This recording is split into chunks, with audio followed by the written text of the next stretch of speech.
My son invited me to a business dinner with a Japanese client. I stayed silent and pretended not to understand Japanese, but then I heard my son say something that froze my blood. I could not believe what I was hearing. He raised his sake cup and smiled with that confidence I had seen so many times. But this time his words were not directed at me. He was speaking in Japanese with Mr. Takahashi, the businessman sitting across from him, and every syllable was like a knife sinking into my chest. これはただの母です。彼女の意見は無視してください. This is just my mother. Please ignore her opinions. I kept my smile. That smile I had perfected over 67 years of life. The same one I used when my husband died and I had to be strong for David. The same one I wore when I sold the house where I had built my memories to give my only son the opportunity of his dreams. But inside something was breaking. A fine glass that had been cracking for 3 years was finally shattering. My name is Eleanor Vance. For 35 years, I was a language professor at the American International Institute. I taught French, English, and Japanese to hundreds of students. Many of them became diplomats, translators, international businessmen. But to my son in that moment, I was simply an old woman who understands nothing about business. David continued talking, and every word was worse than the last. 彼女はここにいますなぜなら、この週末子供たちの世話が必要だったからです. She is here because I needed someone to watch the kids this weekend. Mr. Takahashi looked at me with that Japanese courtesy I knew so well. He bowed his head slightly as a sign of respect, a respect that my own son did not give me, neither in his language nor in mine. April, my daughter-in-law, leaned forward, showing more cleavage than necessary. She tried to speak English with an accent she considered sophisticated, but sounded forced and ridiculous. Mr. Takahashi, my husband is a self-made man, very successful. I felt like laughing. Self-made. If only she knew, if only Mr. Takahashi knew that this self-made man had used the $450,000 from the sale of my house to start this business he now bragged about as his own. But I said nothing. Not yet. I took a sip of my green tea and observed. I watched how my son lied with ease. I watched how April flirted without elegance.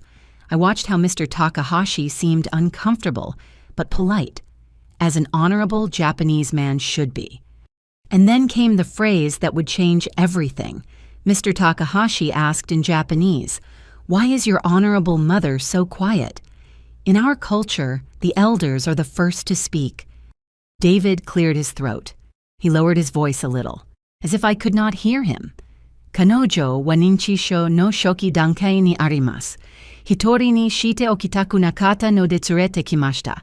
She has early onset dementia. I did not want to leave her alone at home. That is why I brought her. There it was, the biggest lie, the final betrayal. My son had just told a foreign businessman that his mother was losing her mind, that I was there not as a guest, not as the woman who had raised him alone after his father died, but as a burden he could not leave at home. I squeezed the cloth napkin against my lap. I felt my hands shaking slightly, not from weakness, but from a cold fury that was beginning to wake up after years of sleep. Before I continue with my story, if these confessions touch something in your heart, subscribe to the channel. Here we share real stories of women who found their voice when they thought they had lost it forever. I let the scene continue. I smiled when I had to smile. I nodded when they expected me to nod. I was the invisible mother, the decorative old lady that David needed to look like a good son in front of his Japanese client. But every word I heard in that elegant restaurant downtown was etched into my memory. Every lie, every humiliation, and somewhere deep in my being, where I kept the dignity I had inherited from my own mother. I began to weave a plan. Because you see, David's mistake was underestimating two things, my memory and my intelligence. During 35 years, I taught my students that language is not just communication, It is power. It is understanding what others think you do not understand. And I had just understood perfectly what my son thought of me. The question was no longer if I was going to do something about it. The question was when. To understand how I arrived at that table, pretending not to understand the language I had taught for decades. I need to take you back 3 years, to the day that changed everything. Charles, my husband, had died 5 years ago from a sudden heart attack on a Tuesday afternoon while watering the hydrangeas in our garden in the suburbs. He fell among the purple flowers he loved so much, and when I found him, he was already gone. The house became too big for me alone. 3 bedrooms, a study full of books in 4 languages, a garden that Charles had cared for with religious devotion. Every corner whispered memories that hurt as much as they comforted. But it was mine, paid for with years of honest work, of waking up at 5 in the morning to teach classes at 7, of grading exams until midnight. It was the fruit of 35 years of dedication. Then David arrived one Sunday afternoon. He had April hanging from his arm like an expensive accessory. They had just gotten married 3 months prior in a wedding that cost me another $20,000 because, Mom, he is your only son. You cannot be stingy. Mom, I need to talk to you about something important, David said while April checked her phone without even saying hello. I prepared a fresh pot of coffee, the one he liked since he was a boy. I served the sweet pastries from the local bakery. I sat across from my son with that mix of love and worry that only a mother knows. I have a golden opportunity, he began. His eyes shone with that excitement I knew well. An import business for Japanese technology, high-end office supplies, specialized stationery, devices. The market is untouched here, Mom. I can be the first. I listened for an hour. Numbers, projections, dreams wrapped in spreadsheets. April interrupted occasionally with comments about our future and the life we deserve. How much do you need? I finally asked. $400,000 to start. The location, the initial inventory, the permits, the equipment. That is a lot of money, son. That is why I came to you, Mom. He leaned forward, taking my hands with that warmth that made me forget any doubt. I know the house is worth more than that. If you sell it and support me with this, I promise you we will be partners. 50-50. Your money, my work, together like always. David, this house is the only thing I have. Your father and I. Mom. April interrupted me for the first time, looking directly at me. Do not be selfish. What are you going to do with such a big house? David is your only son. Do you not want to see him succeed? Selfish. That word stuck like a splinter. Besides, David continued, you can come live with us. We have plenty of room. The kids will need their grandmother close. Grandchildren. The magic word that disarms any mother. We do not need papers between us, he added when I mentioned drawing up a contract. We are family, Mom. Family trusts. Or do you not trust your own son? That question. That damn question that manipulators disguised as victims use. I signed the sale papers 2 weeks later. The house sold for $450,000. I gave everything to David, every single dollar, everything Charles and I had built in 40 years of marriage. I am going to pay you back with interest, Mom. In 2 years, you will be living off the profits. You are going to be proud. We never signed anything. Not a contract, not a promissory note, not even a formal receipt, because we are family. I moved into a 2-bedroom apartment downtown. Nothing luxurious, but decent. My furniture, my books, my memories compressed into 700 square feet. Charles' garden of hydrangeas was left in the hands of strangers. The first months were difficult. Waking up in a place that did not know my steps, cooking on a stove that was not mine, looking out a window that did not face the garden where Charles had fallen. But David visited me. He brought the kids. Matthew was 4. Rachel was 2. He called me every week to tell me how the business was going. It is going slow, Mom, but it is going well. These things take time. I waited. I trusted, because he was my son. Then April got pregnant with the third. She lost the baby at 4 months. It was devastating for them, and I was there, cooking, cleaning, taking care of Matthew and Rachel while they went through their grief. I do not know what we would do without you. April told me one night, and for a moment I thought she finally saw me. But something changed after that loss, as if April had decided that the world owed her something, and I was part of that world that had to pay. The visits became different. Mom, can you come watch the kids? April needs to rest. Mom, can you make your special roast? We have guests. Mom, can you stay with them this weekend? We are going to the lake house. The lake house. That meant money. A lot of money. But when I asked about the business, the answers were vague. It is going well, Mom. Slow, but well. A year after giving him the money, I asked to speak about how things were going, about when we would see profits, about formalizing everything on paper. David got annoyed for the first time with me. Papers. Now you want papers. Do you not trust your son? It is not mistrust, David. It is order, protection for both of us. Mom, I am a man of my word. The business is in a growth phase. I cannot be thinking about bureaucracy right now. April added her poison. Oh, are we starting with mistrust? How ugly that looks on a mother. I left their house that day without having eaten, without having hugged my grandkids, with a knot in my stomach that would not go away. 2 years. I had been waiting 2 years for my son to keep his word. Meanwhile, on social media, I saw photos of them in expensive restaurants, April with designer bags, David with a watch that cost more than I spent in 6 months. But there was never money to pay me back what was mine. We are still investing in growth, Mom. You have to understand how business works. Understand. As if I were ignorant, as if 35 years of work and managing my own household had taught me nothing. The calls became less frequent, the visits too. Now he only looked for me when he needed something, and I, like an idiot, always said yes, because he was my son, because I was afraid of losing him, because mothers are taught that love is measured in sacrifice, in silence, in giving until you have nothing left to give. Until that night at the Japanese restaurant when I heard my son call me demented. There I understood that I had already lost him a long time ago. The question was, when had I stopped seeing him? I woke up the morning after the dinner with Mr. Takahashi feeling something strange in my chest. It was not pain. It was clarity, like when you clean a dirty window and suddenly you see everything that was on the other side.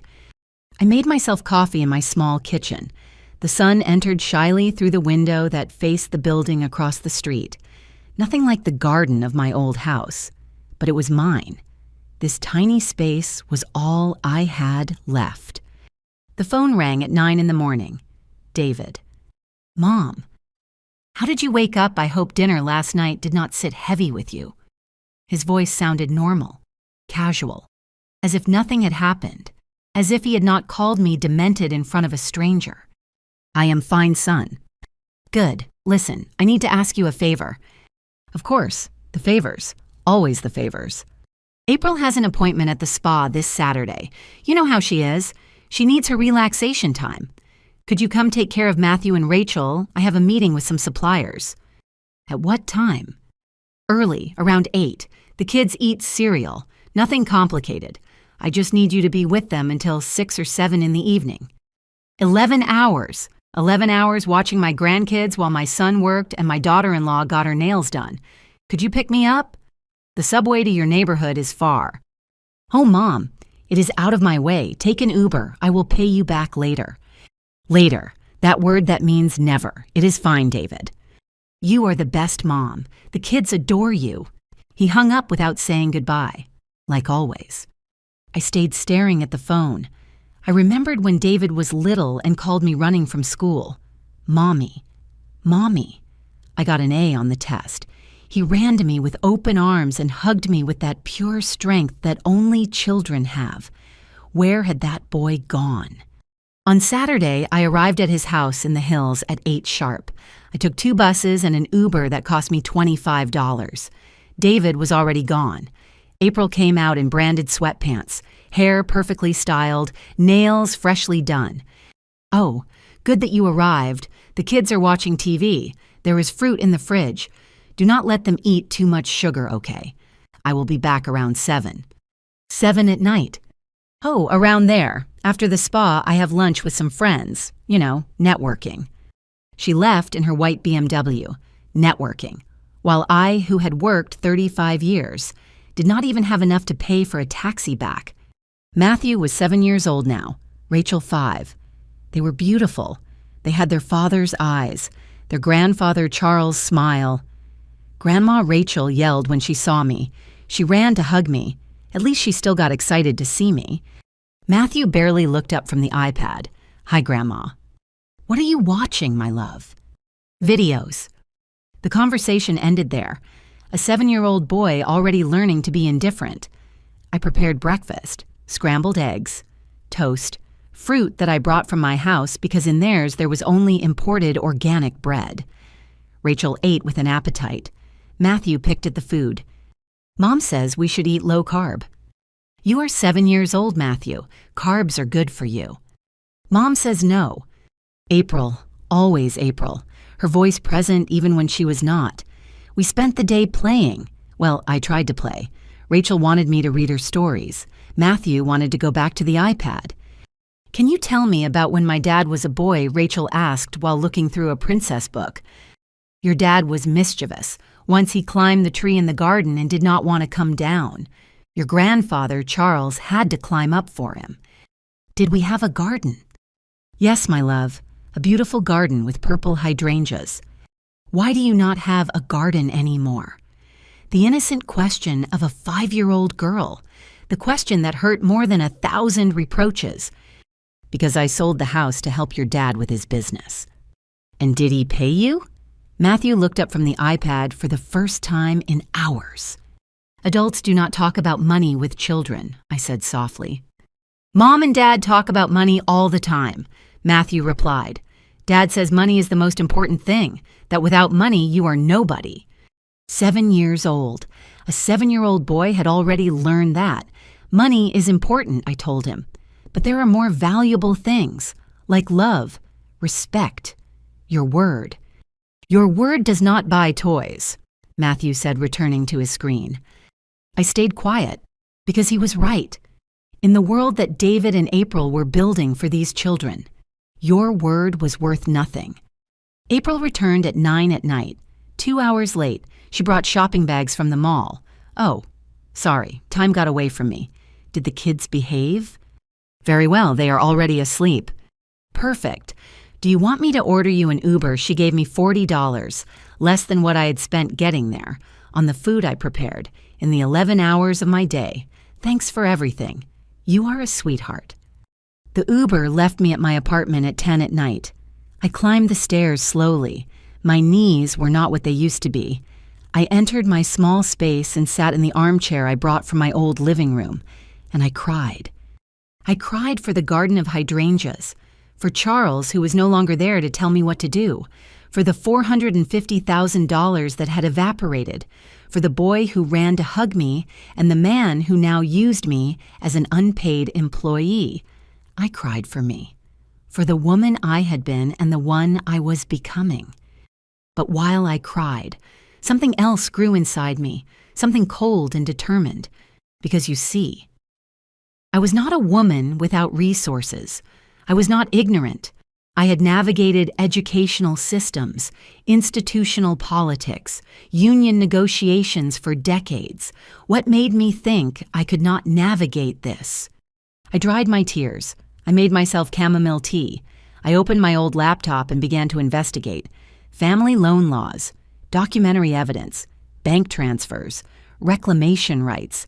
If David wanted to play the successful businessman, it was time he learned that business is not done just with pretty words. It is done with contracts.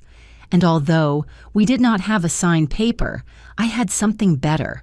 I had truth, and bank transfers do not lie.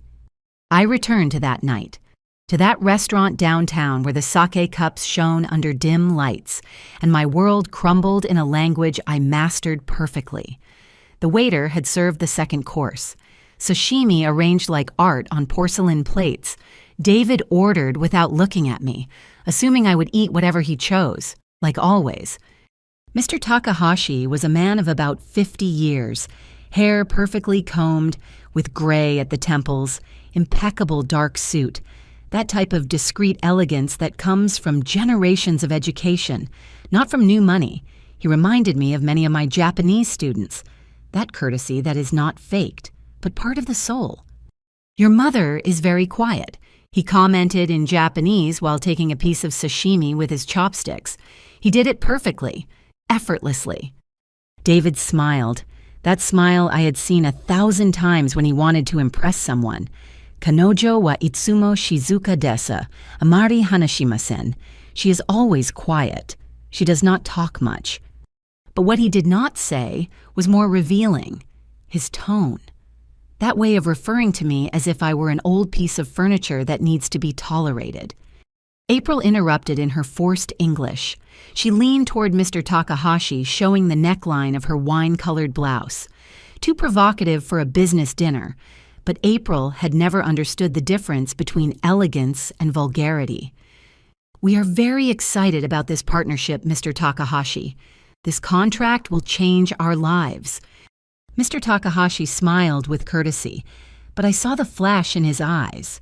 Discomfort. Japanese men of his generation did not respond well to that type of direct flirtation. They considered it a lack of seriousness. "The contract is significant," he replied in Japanese. $85,000 monthly for 3 years. I need to ensure my company is doing business with serious people. David straightened in his chair, chest puffed out, ego at the maximum. "Watashi wa jibun de koko made kimashita, Takahashi-san. Dare no tasuke mo nakatta. I arrived here alone, Mr. Takahashi, without anyone's help." My hand squeezed the tea glass. Without anyone's help. $450,000 apparently was nobody. "Impressive," Mr. Takahashi responded. "Entrepreneurship without family capital is very difficult. How did you achieve it?" Here it came. Here came the lie. I worked hard. I saved for years. Smart investments. I negotiated with suppliers. I risked everything I had. Everything he had. Everything I had. You mean son. April added in Spanish, believing Takahashi did not understand. My husband is a business genius. I knew since I met him that he was going to succeed. She met him when he already had my money in his bank account. How convenient. Mr. Takahashi took a sip of sake. He looked directly at me for the first time in the night. "Mrs. Vance, what do you think of your son's business?" David tensed up. I saw it. That micro-expression of panic before his mask returned to its place. My mother does not understand much about business, he rushed to say in English. But Takahashi had asked in Japanese and expected an answer. I smiled. That empty smile I had perfected.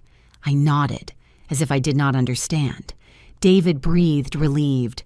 "Kanojo wa toshi ote imasu, bijinesu no koto wa yoku wakarimasen." She is old. She does not understand much about business. Old, as if being old meant being stupid. Mr. Takahashi frowned slightly. In Japanese culture, looking down on elders is unforgivable. I saw it. I saw how his perception of David began to change. But my son did not notice. He continued talking, more and more confident, more arrogant. My mother worked as a teacher all her life. Good woman, but never had business vision. She lives comfortably from her pension. Comfortably, I lived in a 700-square-foot apartment after having a 3,000-square-foot house. I'd stopped going to the dentist because I could not pay for the root canal I needed. I wore the same clothes for 3 years. But of course, for him, that was comfortable. "I understand," said Mr. Takahashi. His tone had cooled a little. Then came the moment, the moment that would remain etched in my soul forever. "Why did you bring your mother tonight?" Takahashi asked directly. Usually these dinners are only between business partners. David hesitated. Only a second, but enough for me to know something bad was coming. He looked around, verified that the waiter was not close. He leaned slightly forward. "Jitsu wa Takahashi-san. Actually, Mr. Takahashi. Kanojo wa ninchisho no shoki dankai ni arimasu. She has early onset dementia." The world stopped. "Hitori ni shite okitaku nakata no de tsurete kimashita.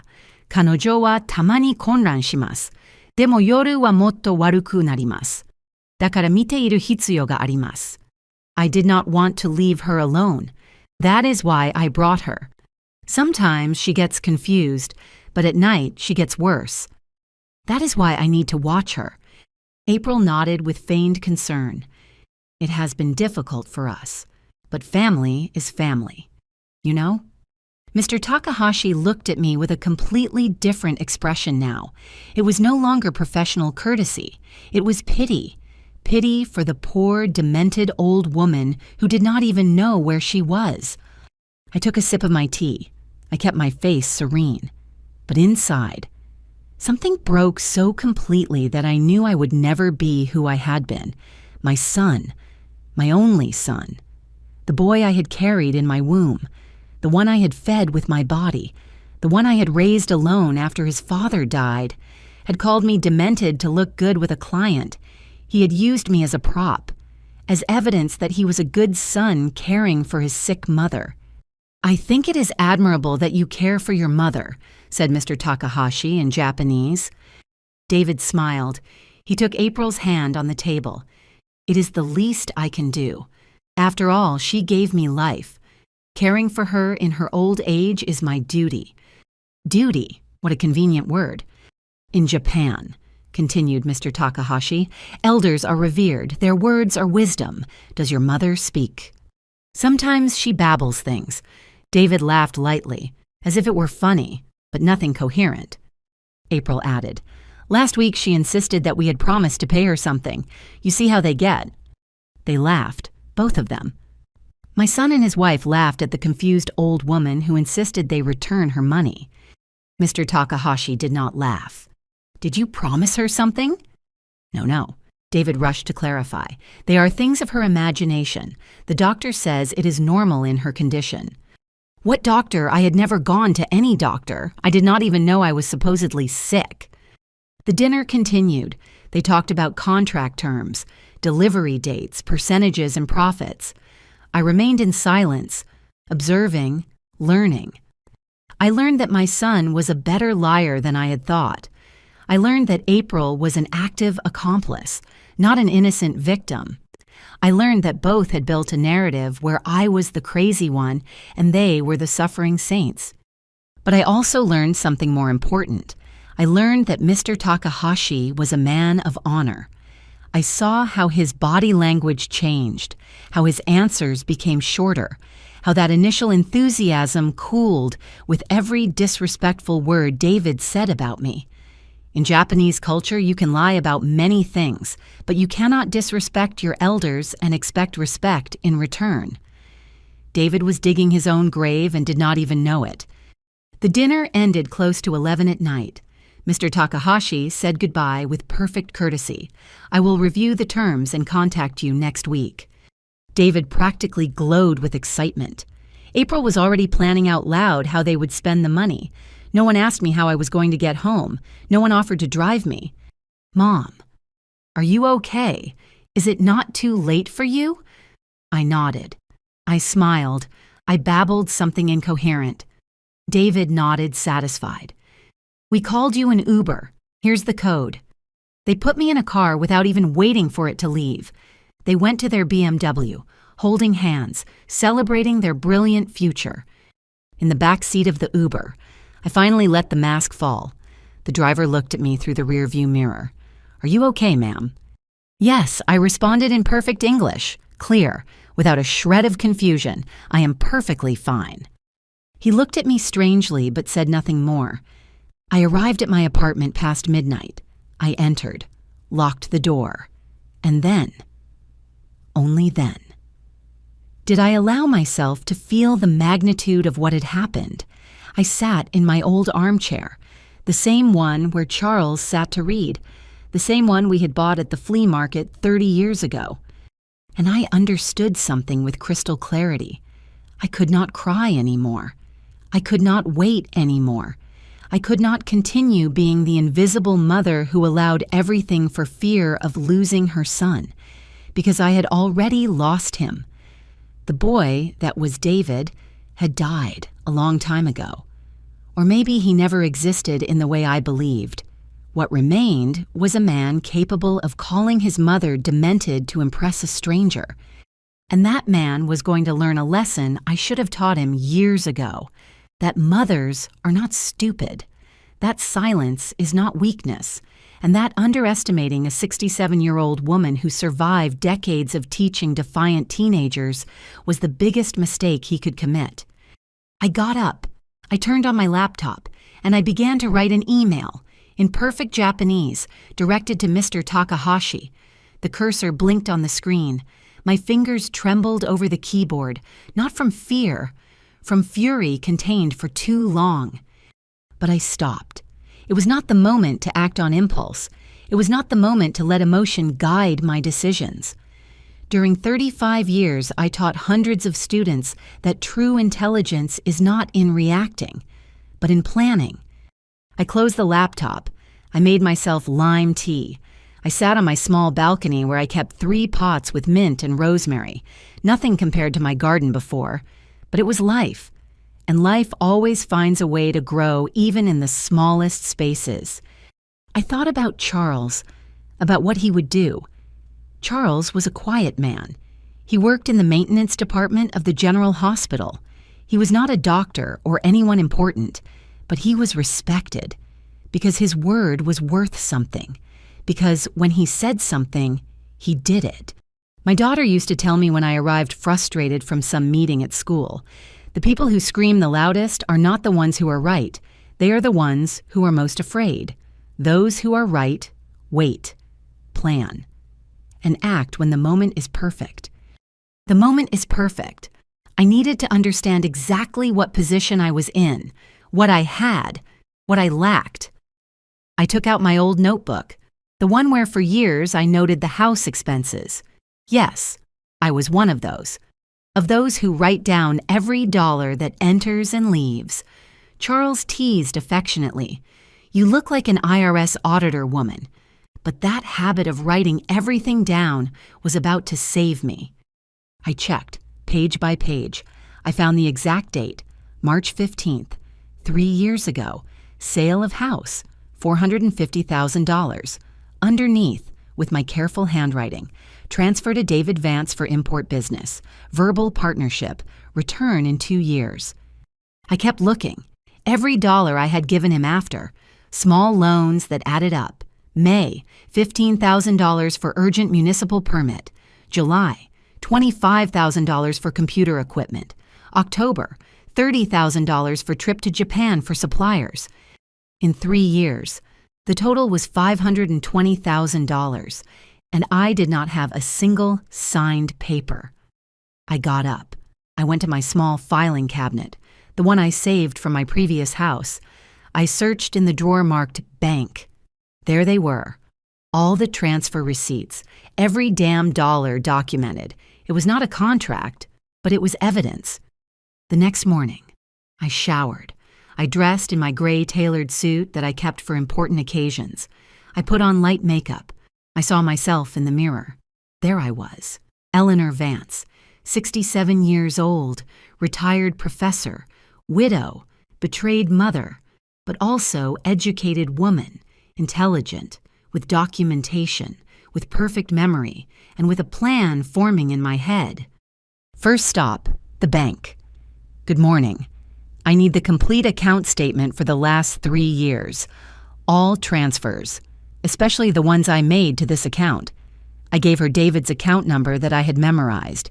The employee, a girl of about 30, looked at me with that mix of respect and pity they give to old ladies. Is it for something legal, ma'am, could be? She gave me everything, 22 pages of transfers, every deposit documented with date, time, amount. Second stop, visit Sarah. Sarah had been my student 20 years ago, a brilliant girl who stuttered terribly when speaking French, but who had a gift for numbers. I had patience with her. We worked together after school for 2 years. She graduated as an accountant. Now she had her own firm. She never forgot the teacher who believed in her when others mocked. Professor Vance. She received me with a hug. How long has it been? How are you? We sat in her modern office, big windows, plants, framed diploma on the wall. Sarah, I need your help and I need your discretion. I told her everything, every detail, the sale of my house, the promise of partnership, the years of silence, the revealing dinner. Sarah listened without interrupting. Her face went from surprise to indignation. Professor, this is family fraud. We have to act. I need to know first what legal position I am in. Let me investigate. I have a lawyer friend specialized in civil and family matters. But tell me, do you have any evidence? I took out my 22 pages from the bank, my notebook, the WhatsApp messages where David asked me for the loans. Sarah whistled softly. Professor, you were always the most organized. You see, that is why you forced us to keep records of everything in class. I laughed for the first time in days, the habits of an old teacher. Not old, wise, there is a difference. I left there with a copy of everything on a USB drive and Sarah's promise to contact her lawyer friend. Third stop, something I needed to do for myself. I went to a coffee shop near my apartment. I ordered a black coffee. I took out my cell phone and finally wrote the email I had been composing in my head all night. Dear Mr. Takahashi, I apologize for contacting you directly, but I feel the need to clarify some things I heard during dinner last night. My name is Eleanor Vance. I am the mother of David Vance, your potential business partner. Contrary to what my son informed you, I do not suffer from dementia nor any mental illness. I am a retired professor from the American International Institute, where I taught Japanese language for 35 years. I understand Japanese perfectly. I heard every word of your conversation. I feel the moral obligation to inform you of certain facts that I consider relevant to your business decision. 1. My son's initial capital came from the sale of my family house, $450,000. 2. This money was given under verbal promise of 50% partnership. 3. There is no formal contract between us. 4. In 3 years, I have not received a single dollar of return. 5. My son told you he got to where he is without anyone's help. That is false. I do not seek to sabotage my son's business, but in your culture, as in the one I respect deeply, truth and family honor are fundamental. A man who lies about his mother and slanders her as demented, what lies will he tell his business partners? I leave this information to your judgment. You are a man of honor. You will know what to do with it, with respect and admiration for your culture. Eleanor Vance, Professor Emeritus. I read the email 3 times. I changed some words. I made it less emotional, more factual, more Japanese in its approach. My finger stayed on the send button. Was I really going to do this? Was I going to sabotage my own son's business? But then I remembered his voice. Kanojo wa ninchisho no shoki dankai ni arimasu. I remembered his laugh, April's laugh, Mr. Takahashi's looks of pity. I remembered every time he called me just to ask for something, every time he treated me like an employee, every time I asked for my money and he made me feel greedy. My son was no longer the boy who ran to hug me. He was a man capable of destroying his mother's dignity to look good with a stranger, and I was no longer the mother willing to sacrifice everything. I was a woman claiming her right to exist with dignity. I pressed send. The email went. There was no turning back. I stayed looking at the screen. My coffee cooled in front of me. outside. The city continued its frantic rhythm. No one knew that in that small coffee shop, a 67-year-old woman had just declared a silent war. My phone vibrated. Sarah. Professor. I spoke with Robert, the lawyer. He says you have a case. The bank transfers are valid evidence. There is jurisprudence on family loans and verbal promises. He wants to see you tomorrow morning. I responded, I will be there. That night, I slept better than in years, not because I was at peace, but because I had finally stopped being a victim. I had chosen to be a warrior. Robert Mendez had a small firm in the suburbs, nothing luxurious, but organized. Diplomas on the wall, law books stacked on every available surface. It smelled like coffee and old paper. He was a man of about 40, short beard, glasses, that appearance of a university professor that inspires confidence. Mrs. Vance, Sarah has told me your situation. First of all, let me tell you that you are not alone in this. And second, that you have more legal foundation than you probably imagine. I sat in front of his desk. I placed my folder with all the documentation. I do not have a signed contract. You do not need it for everything. Bank transfers are documentary evidence. WhatsApp messages are digital evidence. Your personal notebook, if it is well kept, can serve as contemporary record. Besides, he stopped. He looked me directly in the eyes. Mrs. Vance, are you sure you want to do this once we initiate legal actions against your son? There is no turning back. Family relationships are marked forever. The relationship is already broken.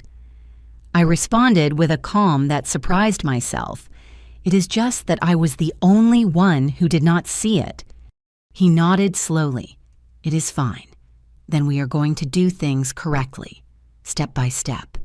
He opened a laptop. First, I need you to tell me everything again, from the beginning. Do not omit anything, even if it seems irrelevant. Details matter. I spoke for 2 hours. Robert took notes nonstop. Occasionally, he asked questions. Did you ever discuss it in front of witnesses? My friends from the book club. I mentioned several times that I had lent money to David. Do you remember approximate dates? I have a diary. I can look. Perfect. Does your son have properties in his name? The house in the hills. They bought it 2 years ago. Do you know the approximate value? I saw the listing when they bought it. $1.5 million. Robert looked up. They bought a $1.5 million house while they owed you $450,000. Yes. And vehicles. April's BMW, David's Mercedes-Benz, both new. Robert whistled softly, just like Sarah. Mrs. Vance, your son not only has the means to pay you, he has the means to pay you double. I felt something strange in my chest. It was not satisfaction exactly. It was validation. During 3 years, I had felt greedy for asking for my money, and it turns out they were right. Not the money to pay me, but to live like millionaires while I rejected medical treatments. Now comes the hard part, continued Robert. We need to build a solid case. We cannot go with weak evidence. We need to be meticulous. He took out a list. This is what we are going to collect in the coming weeks. 1. All your bank statements from the last 5 years. 2. Any email where the loan or partnership is mentioned. 3. WhatsApp messages. SMS. Any digital communication. 4. Testimonies from people who know about the loan. 5. Current valuation of your son's properties and vehicles. 6. If possible, information on the financial status of his company. 7. Documentation on your own finances, income, expenses, postponed medical needs. How do we get the information on David's business? Robert smiled slightly. The commercial registry is public, ma'am, and I have contacts. The following days were intense. I became a detective of my own life. I reviewed every email I had sent to David in 3 years. I found gems. Son, have you been able to review formalizing our partnership? I would like to have something in writing. His answer. Mom, we already talked about this. We do not need papers. Do you not trust me? Another email. 6 months later. David, 2 years have passed. When are we going to see profits? His answer. The business is in growth phase. You have to be patient. I cannot be worrying about this right now. I printed everything. Every email. Every message. I contacted my friends from the book club. Lydia, Hope, Susan. Women my age who had known me for decades. Do you remember when I told you I lent money to David? Of course, replied Lydia. We were worried. We told you to sign something. Would you be willing to testify to that? Silence on the other end of the phone. Oh, Eleanor, is it that bad? Worse. Count on us. Sarah kept her promise. She investigated David's business. Turned out it was not just him. It was Vance Imports LLC. David owned 50%. April owned 50%. I did not appear anywhere. But the most revealing thing came later. Professor, I found something interesting. Sarah called me one afternoon. A year and a half ago, they registered another company, Valley Premium Developments, also 50-50. And what does that mean? That they are diversifying, investing in real estate. And guess what they bought through that company? The lake house. Exactly, registered for $800,000. I did the math in my head. The house in the hills, the lake house, the cars, the business. David and April had a net worth of at least $3 million, and it had all started with my $450,000. There is more, continued Sarah. I checked their social media, with your permission, of course. Go ahead. In the last year, 2 trips to Europe, 1 to New York, brand name watches, designer clothes, expensive restaurants. April shows off everything on Instagram. She sent me screenshots. April in Paris, in front of the Eiffel Tower, David in Rome, with a Rolex on his wrist, both on a yacht in Miami, while I ate beans from the pot to save money. Sarah, what kind of person does this? A person who has never faced consequences, Professor. Robert called a meeting 2 weeks later. Mrs. Vance, we have a solid case. Very solid. He placed a thick folder on his desk. Here is everything. The bank transfers prove you gave him $450,000 initial plus $20,000 in small loans. Total $470,000. The emails prove there was a promise of partnership, although verbal. It is documented that the agreement existed. The testimonies of your friends corroborate that you spoke of this as an investment, not a gift. Your son's current assets demonstrate ability to pay. And finally, he paused dramatically. I got something very interesting. He put a document on the desk. Income statement of Vance Imports. How did you get this? I have my methods. The important thing is what it says. The company generates monthly revenue of $150,000, net profits of approximately $40,000 monthly. $40,000 monthly, and he could not give me even $1,000. How strong is the case? Very strong. I can sue in 2 ways. First, civil lawsuit for unpaid loan. Second, if you want to be more aggressive, lawsuit for family fraud and illicit enrichment. Which do you recommend? Depends on what you want to achieve. If you only want your money, the civil one is faster. If you want them to learn a lesson. I stayed silent. Sir, I want them to learn. But I also swallowed hard. I also want my grandkids not to grow up thinking this is okay, that it is okay to use people, that it is okay to lie. Robert nodded. Then we go for both, civil lawsuit plus an ethics complaint, and we are going to ask not only for the capital, but interest. At 10% annual for 3 years, we are talking about almost $700,000. I felt slightly dizzy. That is a lot of money. It is what is fair, ma'am. They took away the possibility of investing your money those 3 years. They took away the possibility of living with dignity. That money has a cost. And if they cannot pay, then we garnish. The lake house can be sold. The cars can be sold. The company can have a lien on its accounts. I do not want to destroy them. Ma'am, with all respect, they did not have that problem destroying you. He was right. When can we start? We already started. I just need your authorization to file the lawsuit. I looked at the document in front of me. A simple signature and everything would change. I thought about David as a child, the day he was born, his first day of school, when Charles died and he hugged me saying, "Now I take care of you, Mom." But that boy no longer existed, and I had to accept it. I took the pen. I signed. "Let's do it." Robert smiled. "Mrs. Vance, I promise you we are going to recover your dignity along with your money."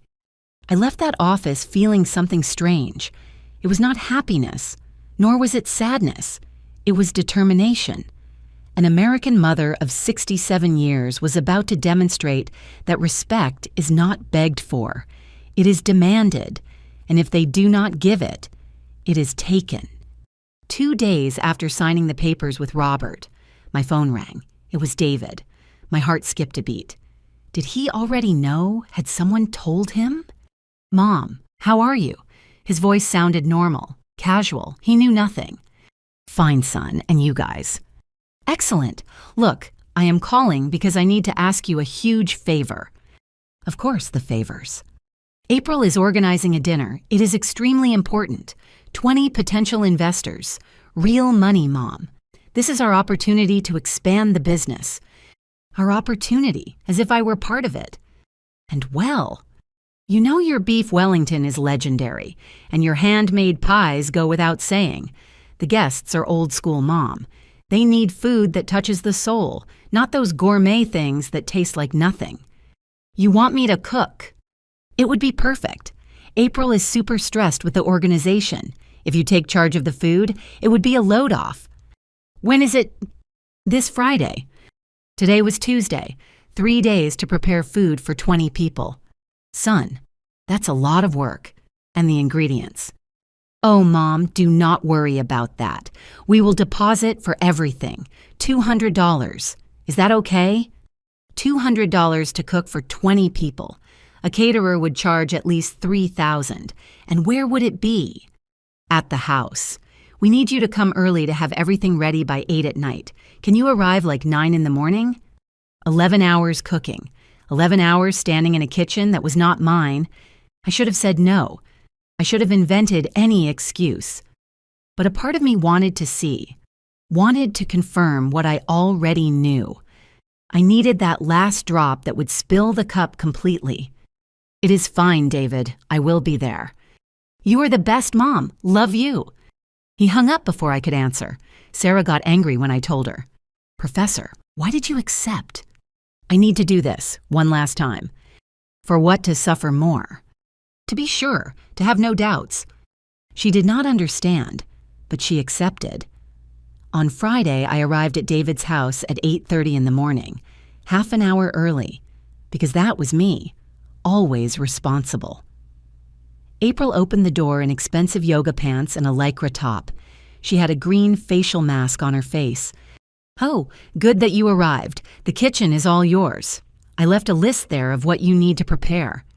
I entered the kitchen. A magazine kitchen, stainless steel appliances, granite central island, pantry full of organic spices they probably never used. The list was stuck on the fridge. Beef Wellington, large batch for 20 people. Handmade ravioli with sage butter, at least 40 servings, shrimp cocktail appetizers, scalloped potatoes, gravy, green bean almondine, dessert, apple and cherry pies from scratch, 8 different dishes, 11 hours to make them. The ingredients were piled on the counter. April had bought them. That much was true, but she had not organized them. Meat still frozen, nothing prepped. I rolled up my sleeves, put music on my phone quietly, and began. First the roast, searing the meat, preparing the puff pastry, cooking the mushrooms for hours while it cooked. I started the pasta, dough, rolling, filling each one with care. 40 raviolis meant 40 little works of love. April came down mid-morning, already without the mask, perfect makeup, casual but expensive dress. "How's it going?" "Good, everything is on time." Perfect. I am going to the salon. I need to fix my hair for today. Call me for anything, okay? She left. Her expensive perfume remained floating in the kitchen. Matthew and Rachel came running in around noon. Grandma. What are you doing? Cooking for your parents' party, my love. Smells good, said Rachel, hugging me around the waist. Do you want to try? I gave each one a ravioli. They ate them with those faces of pure happiness that only children have. Why do you not eat with us? Asked Matthew. What? At parties, you always cook, but never eat with us. The innocent question of a 7-year-old boy. The same question I had been asking myself. Why? Because your parents decided so. It is unfair. That is life's sometimes champion. A helper arrived at 3. April had hired her to help with the service. A woman of about 40 named Rose. Are you the cook? She asked me. I am. Yes, something like that. Do you need help? Can you set the tables? Sure. We worked together in silence. Rose set plates. I finished the sauces. Is the family yours? She asked while folding napkins. My son, my daughter-in-law, my grandkids. Ah, and they hired you to cook. It was not a question. It was a statement. She had understood in minutes what had taken me years to accept. For this family, I was an employee, not a guest. David arrived at 6, impeccable suit, shiny shoes, smelled of expensive cologne. Mom. Everything looks incredible. He tried the potatoes directly from the pot. Perfect. Just like I remember. The investors are going to want more. At what time do you want me to serve? You serve. Yes. How are we going to do it? David laughed lightly. No, Mom, Rose is going to serve. You already did your part. Then, can I go? He stayed quiet, exchanged a look with April, who had just entered. Well, started April. It is just that it is a business atmosphere. Do you understand? We need the vibe to be professional. Professional. My food was good enough to serve them, but I was not good enough to be there, I understand. But look, David took out his wallet. Here are $150 for your help. I know we said $200, but think that you saved on the Uber back if you stay a little longer. $150 for 11 hours of work, for my talent, for my knowledge passed down through generations. A professional chef would have charged 10 times that. Besides, added April with that fake smile I hated. Rose can share some food with you in the kitchen. We do not want you to leave hungry. Share, as if it were charity, as if my own food was a favor they were doing me. The guests began to arrive at 8. I heard them from the kitchen. Laughter, glasses clinking. David playing his role of perfect host. Rose went in and out carrying dishes. They are fascinated. She whispered to me in one of her entries. Everyone asks who cooked. And what do they tell them? Mrs. April says they are recipes she learned from YouTube. I froze. What? Yes, she says she loves traditional cooking and has been practicing. My recipes. The recipes I learned from my grandmother, that I perfected over 40 years, that I taught my son when he was a boy. April was presenting them as hers. Something broke inside me, not dramatically, without noise, like when a rope wears down so much it finally snaps. I got up. I washed my hands. I took off my apron. I entered the dining room where everyone was, 20 people around the long table, wine glasses, laughter, my beef Wellington on elegant plates, my pasta presented as if it were art, and April at the head of the table, receiving praise. April, this is delicious. Did you really make it? Well, I like to experiment. These traditional recipes have their trick, but with dedication. I cleared my throat. Everyone turned. The silence was immediate. Good evening. Excuse the interruption. David paled. Mom, what are you doing? Just coming to say goodbye. I finished in the kitchen. Everything is ready for Rose to keep serving. An older lady, about 60, smiled at me with kindness. Are you David's mom? That is right. What a good son inviting you to his business dinner. I looked at David, then at April. Actually, I was not invited to the dinner. I was invited to cook for the dinner. The silence became denser.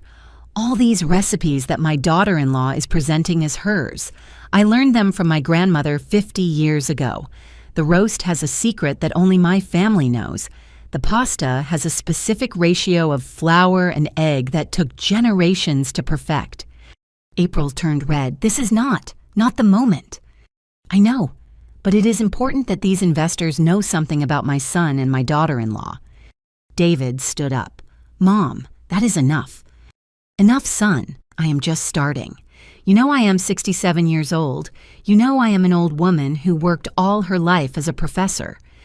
The older lady nodded. What you do not know is that I sold my house to give my son the initial capital for his business, $450,000, with a promise that we would be partners. Murmurs began. That was 3 years ago. I never saw a single dollar back. I never saw a contract. And tonight, after cooking for 11 hours, they paid me $150 and told me I was not appropriate for their professional atmosphere. A man with glasses intervened. Wait, David, is that true? It is. It is more complicated. It is not complicated. I continued. It is very simple. I am an unrecognized investor, an unpaid worker, and a mother who finally understood that silence is not a virtue. It is complicity with abuse. April tried to get up, but the weight of 20 pairs of eyes stopped her. Enjoy the dinner, I said finally. The food is excellent. It should be. It has 60 years of love and tradition in every bite. I turned around, walked toward the door. Rose already had my bag ready. I took the liberty. She whispered, You deserve better than this. Thanks. Ma'am, the older woman stopped me, following me to the hall. I do not know the whole story, but I do know how to recognize dignity when I see it. Your son should be proud to have a mother like you. He should, but he isn't. Then it is his loss. I left that house for the last time, not with sadness, with clarity. The next morning, David called me 20 times. I did not answer any of them. Finally, he sent a message. Mom, what the hell was that you humiliated us in front of investors? How could you? You are ungrateful after everything we have done for you. I read the message 3 times, and I laughed. Ungrateful. I was the ungrateful one. I called Robert.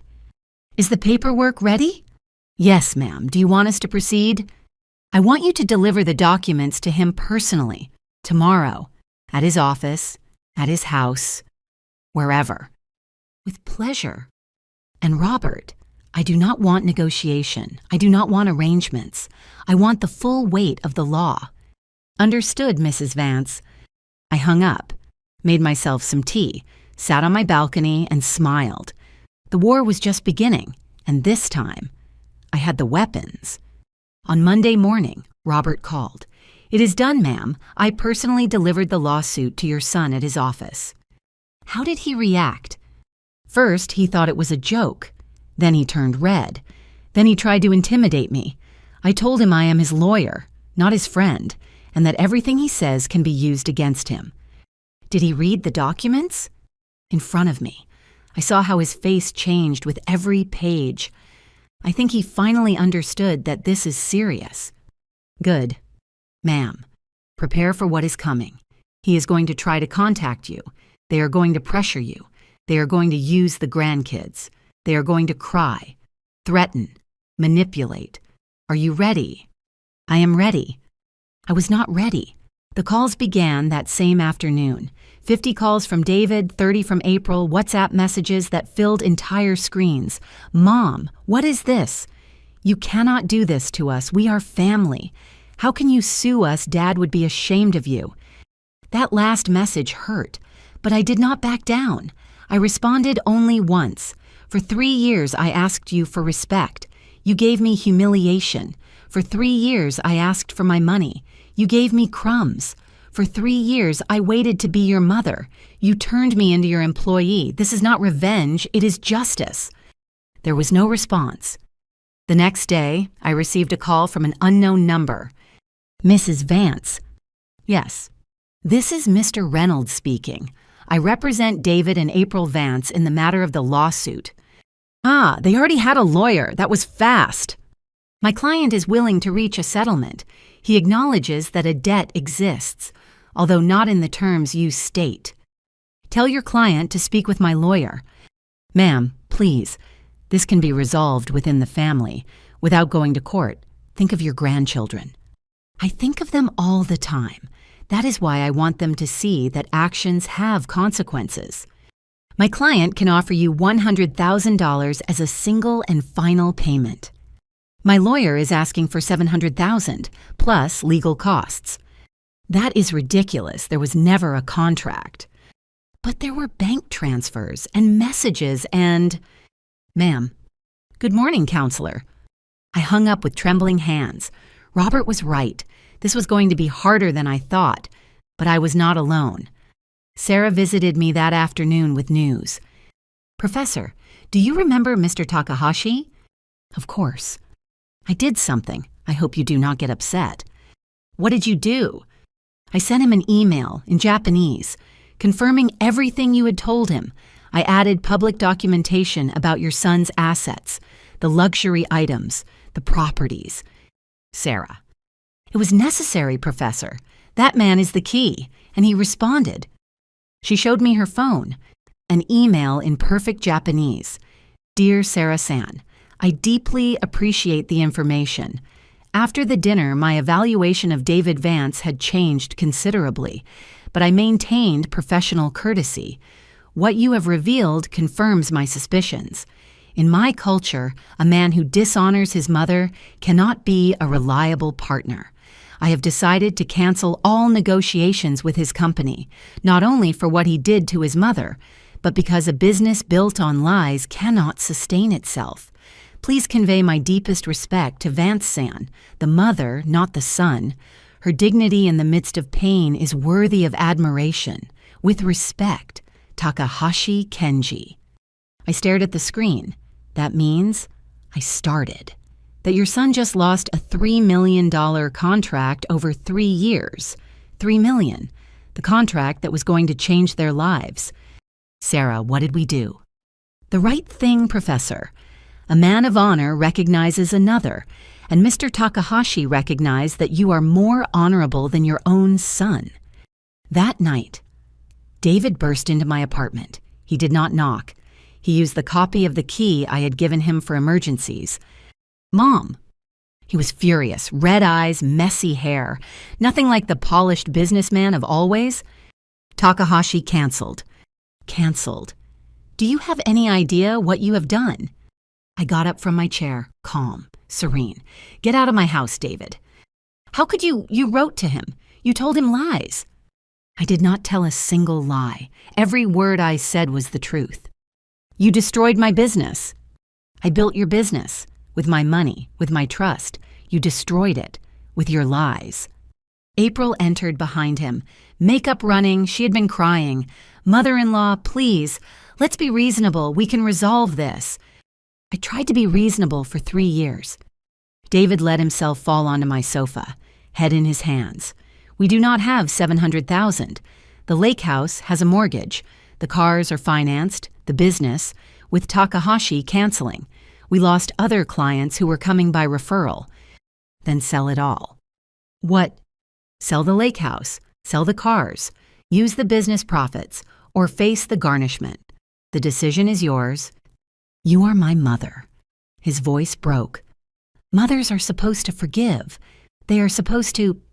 Supposed to what? That I let you use me. That I shut up when you humiliate me.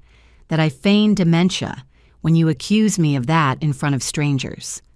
He looked up, eyes full of tears. I did not mean to. April said that. Do not blame April. You decided. You opened your mouth. You called me demented. You took my money and pretended you did it alone. I was going to pay you. When, David? When were you going to pay me? After the 3rd trip to Europe. After the 4th Rolex. Silence. You had no intention of paying me. You saw me as your ghost investor. The fool who gives money and shuts up. Is that not right? Then tell me something. I sat across from him, looking him straight in the eyes. At what moment did I stop being your mom to become your employee? He did not answer. Was it when Charles died and you no longer had to answer to him? Was it when you met April and she taught you that money is more important than honor? Or was it always like this, and I was too blind to see it? Mom! Do not call me Mom. You lost that right when you made me cook 11 hours and paid me with crumbs. When you presented my food as April's. When you sat me at a business dinner only to call me demented in Japanese. April tried to intervene. Mother-in-law, if you withdraw the lawsuit, we promise you... You promised me partnership. You promised me return in 2 years. You promised me respect. Your promises are worth nothing. Please, out of my house. Both of you. Now. David stood up slowly. He seemed to have aged 10 years in one night. Robert is going to contact your lawyer, I continued. You have 2 options, negotiate a reasonable payment plan or we see each other in court. And believe me, I have all the documentation in the world to win. And the kids? April asked. Have you thought about them? The kids will learn that dishonesty has a price. You cannot teach them a better lesson. They left, in silence, defeated. I closed the door, leaned against it, and cried. Not from sadness, from liberation, because finally I had freed myself from guilt, from obligation, from the fear of losing something I had already lost a long time ago. Sarah called the next day. Professor, I have more news. Tell me. Mr. Takahashi not only canceled with your son, he spoke with other Japanese businessmen in his network. David's reputation in that circle is destroyed. That bad. The Japanese take family honor very seriously. A son who abuses his mother is untouchable for them. I did not want to destroy him professionally. He destroyed himself, Professor. You just exposed the truth. Robert called a week later. Your son's lawyer proposes the following. Payment of $450,000 in 4 years, $100,000 annually, no interest. Rejected. Are you sure? Completely. I want the total, with interest, in maximum 2 years or garnishment. It is going to be difficult for them. It was difficult for me to live with the minimum while they traveled to Europe. Understood. We counter-propose. $700,000 in 2 years, $29,000 monthly, if they miss a payment. Automatic garnishment. Perfect. The judge accepted the terms. David and April signed.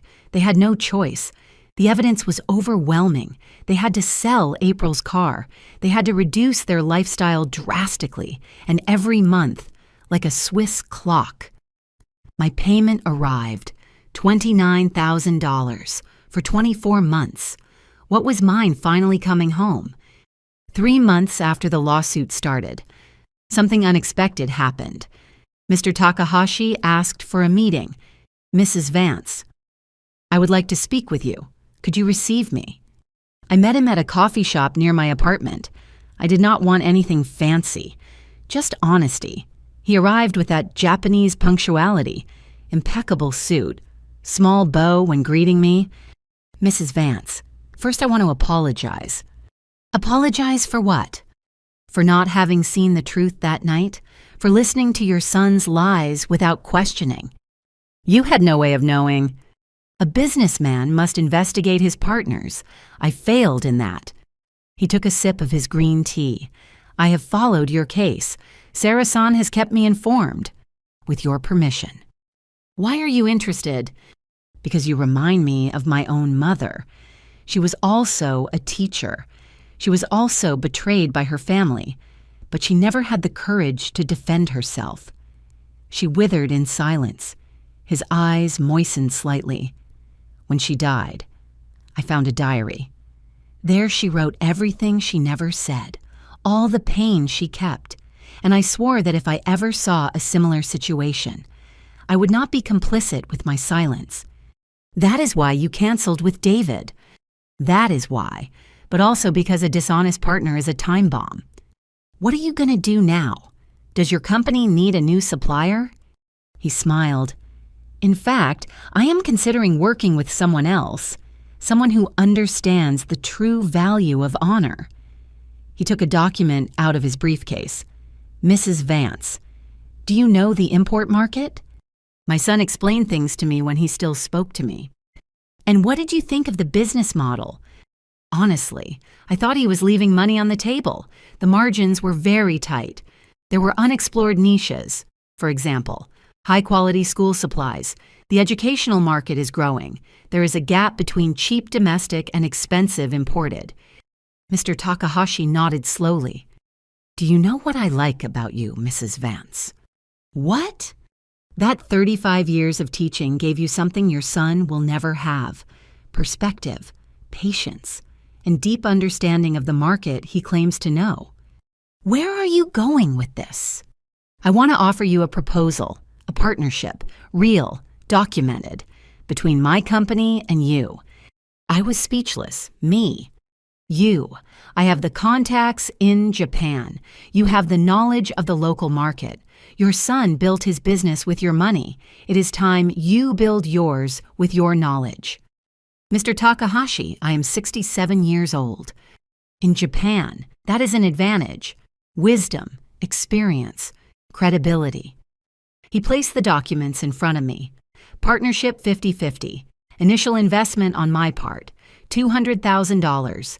Investment on your part, your knowledge of the educational market, your contacts from 35 years teaching, your work ethic. This is fair. And if I fail, then we fail together.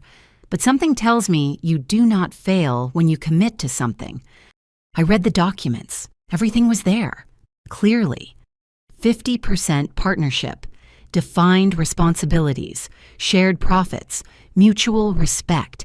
Everything David had promised me and never gave. Why do you do this? Because business is not just numbers, Mrs. Vance. It is honor. And you demonstrated having more honor than any young businessman I know. I signed that afternoon, and thus Premium Education US-Japan was born. The following weeks were intense. Mr. Takahashi brought the products. I activated my network of former colleagues. I offered them something no one else offered, Japanese quality at accessible prices. And I knew them.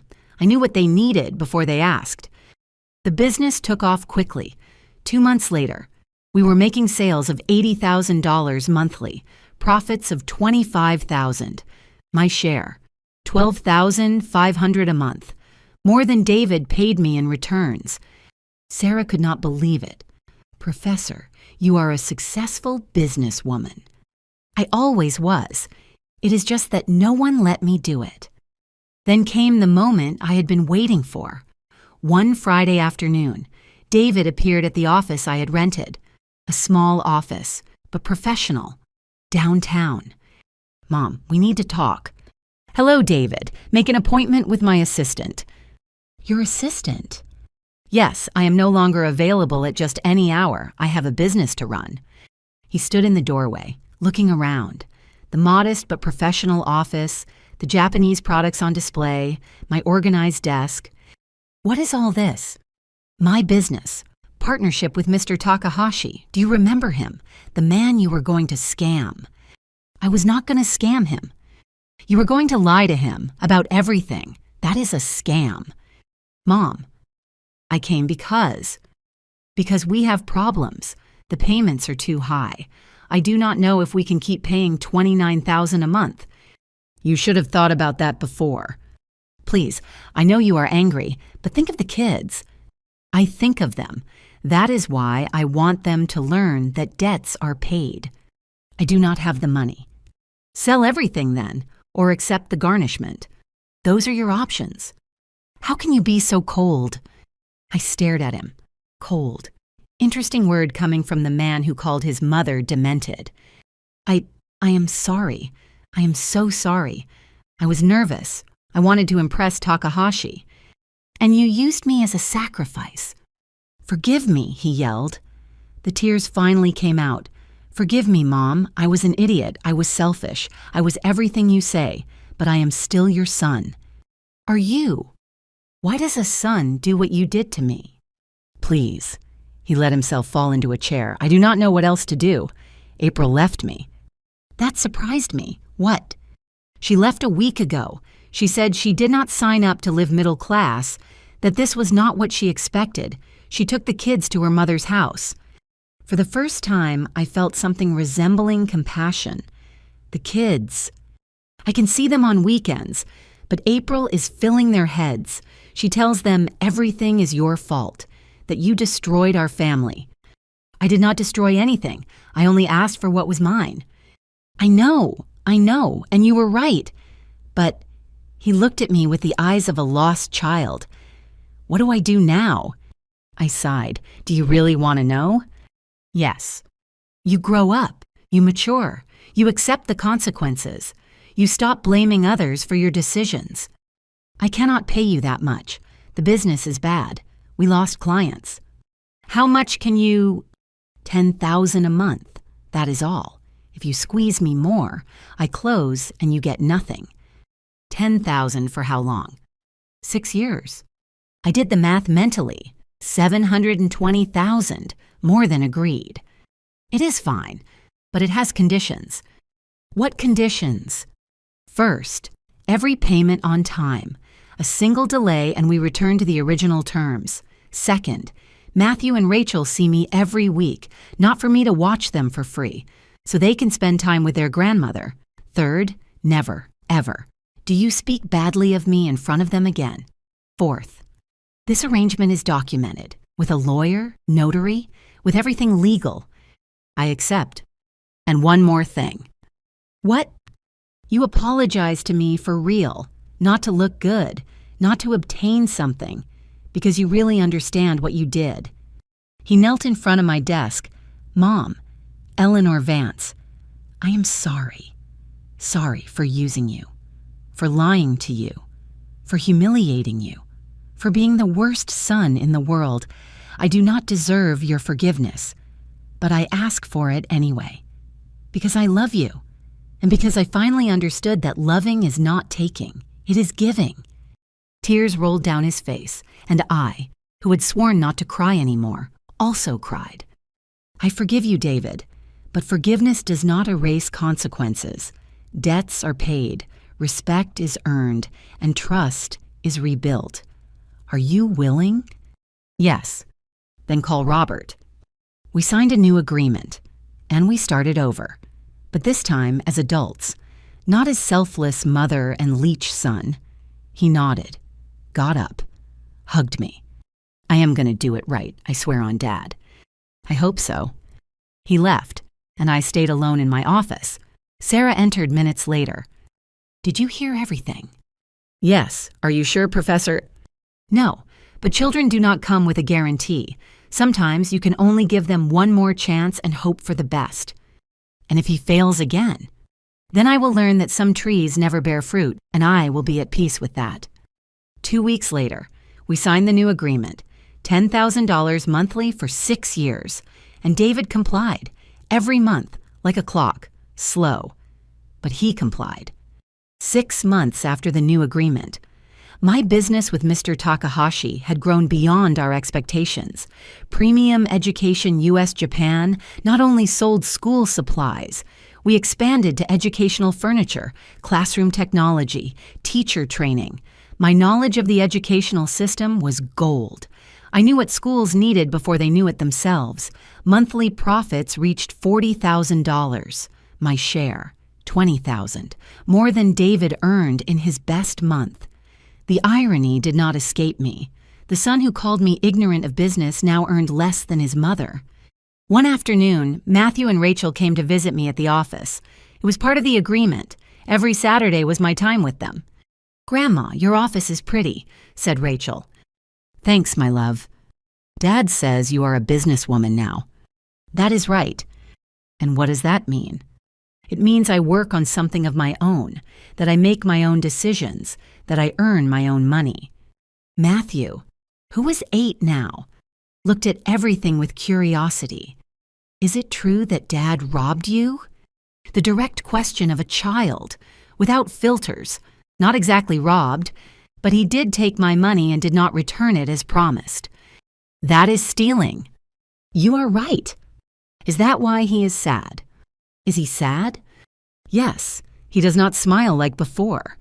And Mom does not live with us. Rachel hugged my waist. Why are all the adults angry? I knelt to her height. Sometimes, my love, adults forget to be honest. And when that happens, there are consequences. Like when you break something and have to fix it. Did Dad break something? Yes, our trust. And now he is trying to fix it. And will he be able to? I hope so. That day, I taught them how the business worked. I showed them the products. I explained about imports, margins, clients. Matthew was fascinated. Grandma, will you teach me to do business? Why do you want to learn? To not make Dad's mistakes. 8 years old, an 8-year-old boy had already learned the lesson his father took 40 to learn. The following months brought unexpected changes. David sold his business. He could not afford to keep it and pay me. A bigger company bought it.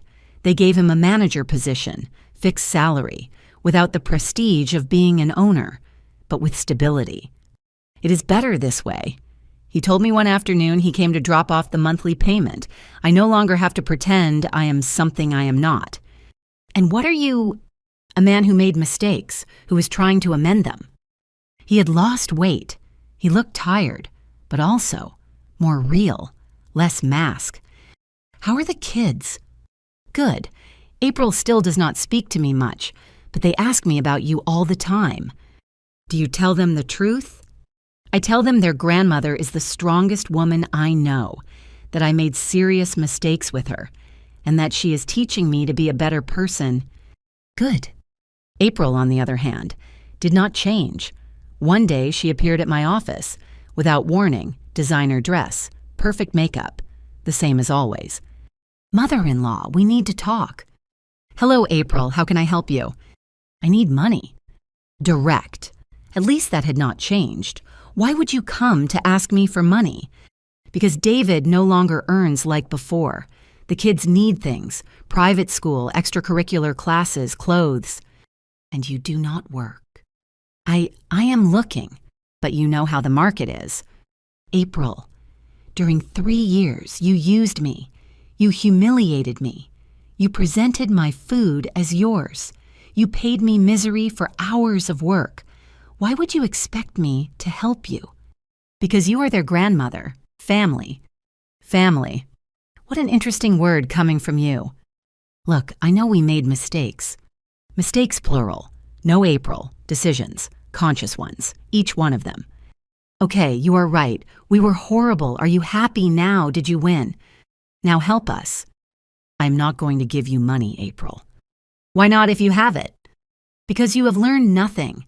You still believe the world owes you, that your pretty face and your manipulation are enough. She turned red. You are a... Watch your words. This is my office, and I can ask security to escort you out. She calmed down a little. The kids see you every week. You are going to notice if they lack something. Are you going to allow your grandkids to suffer for your pride? And there it was, the old trick, using the kids as a shield. If Matthew and Rachel need something, I will help them directly, but not through you, and not with cash. If they need school supplies, I have contacts. If they need clothes, I can take them shopping. But I am not going to finance your lifestyle while you pretend to look for work. What am I supposed to do? What any responsible adult does. You work, you reduce your expenses, you live within your means. Easy for you to say. Easy, April. I lived with the minimum for 3 years while you traveled to Europe. I rejected medical treatments because I had no money. And all that time, my money was financing your luxuries. Do not come talking to me about difficult. She stayed quiet. Now, if you have nothing else to say, I have a meeting in 20 minutes. She got up. At the door, she turned. Do you know what is the saddest thing of all this? What? That you were right about everything, and I was too stupid to see it. She left, and for the first time I felt something resembling pity for her. Mr. Takahashi invited me to dinner one night, in the same Japanese restaurant where everything had started. Does it not bring you bad memories? I asked. On the contrary, here I met your true character, and that changed my life too. How it reminded me of what my mother could have been if someone had supported her, if someone had believed in her. Your mother sounds like a wonderful woman. She was, but she never had the opportunity to show it. You did, and you took it. He raised his sake cup to second chances, and to the women who teach us that it is never too late to claim our dignity. We toasted. Mrs. Vance, I want to propose something to you. Another partnership, I joked. Something better. I want you to be the face of our company in America, the CEO. I manage the Japanese side. You manage everything here. But, no buts. You have shown that you have a better eye for this market than I do. And more importantly, you have something that cannot be bought. Earned respect. I do not know what to say. Say yes, and that you accept the salary that comes with the position. He showed me a paper, a figure that left me breathless. $45,000 monthly. This is fair for your work, for your knowledge, for your value. I accepted, and so, at my 68 years, I became the CEO of an international company. The woman who supposedly had early onset dementia now managed a multi-million-dollar business. The irony was delicious. A year and a half after everything started, David arrived with his last payment. It is number 72, he said, placing the envelope on my desk. 72. You paid faster. I sold my share of the business I had left. I did not need it anymore. I have a stable job. The kids are fine, and I wanted to close this chapter properly. I am proud of you. His eyes filled with tears. Those words I had to earn for 3 years, but today I think I finally deserve them. April changed too. We did not become friends. Probably never would be. But there was mutual respect. Mother-in-law. She told me one day, dropping off the kids, I know we are never going to be close, but I want you to know I admire what you did. You taught me that no one has the right to trample on another person, not even family. Are you okay, April? I am learning to live with less, to value work, to be a better person for my kids. That is all one can ask for. Matthew, now 11, spent his free afternoons in my office, helping, learning, grandma. When I grow up, I want to have a business with you. Why with me? Because you teach me that business is more than money. It is about honor, about treating people well, about keeping your word. Your father is learning that too. I know, and I am proud of him, but it was you who taught us both. Rachel, 9 years old, was different, more artistic, more free. Grandma, I do not want to have a business, I want to be a painter. Then be the best painter you can be. Even if I do not make much money. My love, money is important. But do you know what is more important? Sleeping peacefully, knowing you were honest, that no one can say you trampled on someone to get where you are. That is priceless. My training center organized a graduation ceremony, 50 older women receiving their entrepreneurship diplomas. Sarah and I were on stage. Professor, do you want to say a few words? I approached the microphone. I looked at those 50 women, some with canes, others with full gray hair, all with eyes shining with hope. 4 years ago, I began. I was sitting in a Japanese restaurant listening to my son call me demented. I felt my life had ended, that at 67 years old, I no longer had anything to offer the world. Today, at 70, I run a company. I teach other women who also did not know they had value. And finally, after 7 decades of life, I understand something fundamental. I paused. You are never too old to start. You are never too old to defend yourself. You are never too old to demand respect. And never, never are you too old to claim your dignity. The room exploded in applause. Some women cried, others smiled. All knew exactly what I was talking about because each one had her own story of being underestimated, of being invisible, of being treated as if her age were a disability. After the ceremony, A woman of about 75 approached me. "Mrs. Vance, my son took my savings for his business. He promised to return them. It has been 5 years. Do you have proof?" "Bank transfers." "Then you have a case. But let me ask you something more important. Are you ready for the consequences? Because once you start this path, the relationship changes forever." "I know, but I prefer to have dignity than a son who uses me." I gave her Robert's card. "Tell him I sent you." Cases like that arrived constantly. Mothers robbed by sons, grandmothers used as free babysitters, older women treated as burdens, and each one, slowly, learning that they did not have to accept it. Mr. Takahashi retired 2 years later. He went back to Japan. But before, we had one last dinner in that same restaurant. "Vance-san, when I met you, I saw pain in your eyes. Today I see power. You gave me the opportunity when no one else would. I just opened the door. You decided to walk through it. What will you do in Japan? Rest, write, maybe start another small business. At 65, I still have time." We laughed. "And you, Vance-san, when do you retire?" "Retire, I am just getting started." Exactly. That is the difference between you and the majority. The majority sees 70 years as the end. You see it as a new chapter. I was taught well. Your son is lucky to have had such a strong teacher. He had to lose me to find me, and you had to lose yourself to find yourself. He was right. The last time I saw Mr. Takahashi, he left me a gift, a bonsai, in Japan. The bonsai represents patience, care, constant growth. Like you, it is beautiful. Care for it. And when you see it, remember that the most beautiful things take time to grow. But when they grow, they are unbreakable. The bonsai now lives in my office, next to a photo of Charles and another of Matthew and Rachel.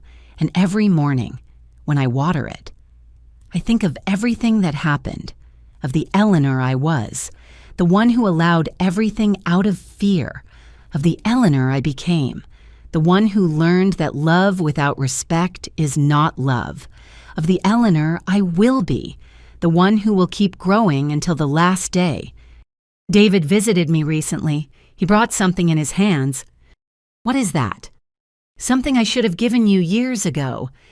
It was a document, partnership contract, dated 4 years ago, with my name, with his name, 50-50. This never existed, I said. I know. That is why I did it now, retroactive, so it is on record, so the world knows you were my partner, not my benefactor, my partner. David, let me finish. I also transferred to your name the 30% of the company I still have. It is not worth much, but it is yours, because it always should have been yours. I do not need it. I need it. I need you to accept, because I need to sleep knowing that. In the end, I did the right thing, even if late, even if insufficient, but the right thing. I accepted the document, thanks, son. Thanks to you for not giving up on me, for showing me that change is possible. Today, while I write this in my diary, yes, at 70, I still write in my old diary. I think of everything lived. I think of the women who write to me, the ones who say, "Thank you for teaching me I can say no." I think of the children who learned from my story, the ones who tell their parents, "Let me document this before asking for money." I think of the mothers who still stay silent, the ones who still accept, the ones who believe love is sacrifice without limits. And I want to tell you something. You are not selfish for defending yourself. You are not a bad mother for asking for respect. You are not too old to start over. You are human, and humans deserve dignity, no matter your age, no matter your story, no matter how much you have given, always, always. You deserve respect, and if you do not receive it, you have every right to demand it, even from your children, especially from your children. Because real love does not humiliate. Real love does not use. Real love does not lie. Real love respects. And if your son cannot give you that, then he needs to learn. And you need to teach, even if it hurts, even if society judges you, even if you are afraid. Because in the end, the only person you have to live with every day is yourself, and you deserve to look in the mirror and feel pride, not shame, not regret. I should not have put up with it. Pride of having been strong, of having been fair, of having been worthy. That is what I learned in these 4 years, and that is what I want you to learn too, because it is never too late. Never. That night at the Japanese restaurant, when I heard my son call me demented, I thought it was the end of my story. It turned out to be the beginning of the woman I always should have been, and now. Every morning I wake up not wondering what would have happened if I stayed silent. I wake up knowing I did not stay silent, and that makes all the difference. If this story touched something in your heart, I would love to know. Leave me a comment. Where are you watching us from? Have you lived something similar? Do you know someone who needs to hear this? Remember, like if this story made you reflect, and subscribe to the channel to continue sharing stories that remind us that it is never too late to claim our dignity, because we all deserve to be seen, to be valued, to be respected, no matter the age, no matter anything.